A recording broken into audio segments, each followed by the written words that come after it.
A little bit of the spine. What we're going to do is go to the hands and knees position. Hands under the shoulders, knees under the hips, feet behind the knees. Back is in a neutral position to start. Chin's in line with the sternum and navel. From here, what we're going to do is curl the tailbone under, around the upper back, push the hands into the ground, push forward into the mat with the hands, round the back, tuck the chin. We're going to push back with the toes and the knees, trying to separate this box right here. We're trying to tear it apart. Pretend there's an arrow going this way and an arrow going that way, and we're trying to push it apart. And that's going to be our PAILS effort. Our rails effort is going to begin when we try to squish the ground. And when we squish the ground, we're trying to pinch the ground together. When we push the ground apart, we're going to use our back. And when we pinch the ground together, we're going to use our stomach. So I want you to practice that. So go ahead and push the ground back. Push the ground apart with your back. Now squeeze the ground with your stomach.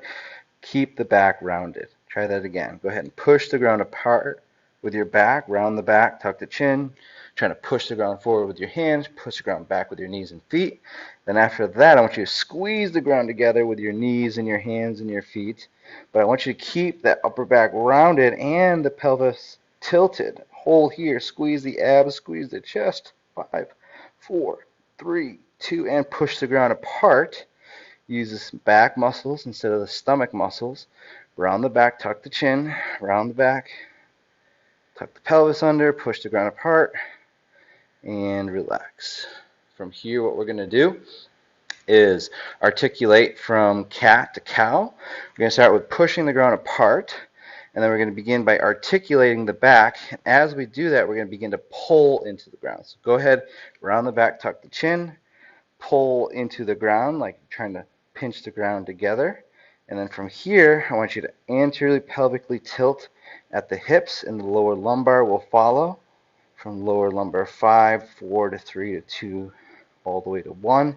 And then we're going to meet at our T-spine, T12, T11, 9, 8, 7, and 6, and then 5, 4, 3, 2, and 1. And then C7 all the way to C1. So a cervical spine here, the neck, from C7 all the way up to C1.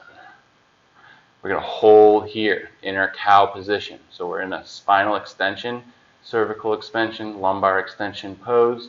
Our hips are anteriorly pelvically tilted. We're pushing the ground forward with the hands here and the feet and the knees back. So we're squeezing the mat. We're pushing the mat apart. And then from here, what we're going to do is start squeezing the ground with our stomach. Keep the articulation of our back extended. I want you to squeeze the ground using our stomach here. Use your knees and hands to bring the mat together. Keep your articulation in the back and extension. And then from here, we're going to push the ground apart, pushing with our hands, pushing back with our knees, but keep the articulation in our back. Hold it for 5, 4, 3, 2. Now we're going to pull ourselves into the ground and then slowly round out from the low spine all the way to the mid spine, all the way to the upper spine, all the way to the head and neck. Push into the ground, round the back, and relax. All right, let's work a little bit of the wrist here. What we're going to do is go ahead and start with some